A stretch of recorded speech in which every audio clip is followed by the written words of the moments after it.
Okay, so what happened when you guys went down the basement, or what was that basement at Alamo Junior High School in the orchestra hallway class? Well, three guys decided to go down there, and about maybe a minute and a half of being down there, one of them comes back up screaming, because he got freaked out, of course.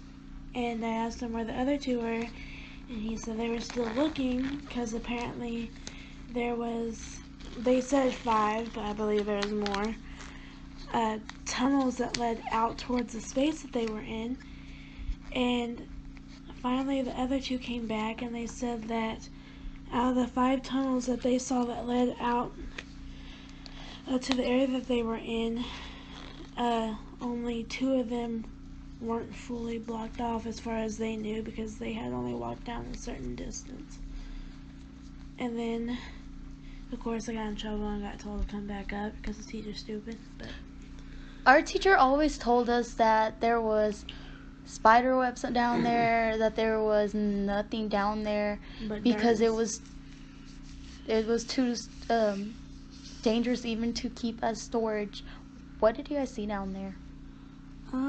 well, we saw dirt in the spider webs, but there was mostly a lot of chairs, and you could tell they were really old. They didn't look like regular chairs either. I'm not even sure if, I wish they really got a picture of it, but they looked like, those chairs where, like,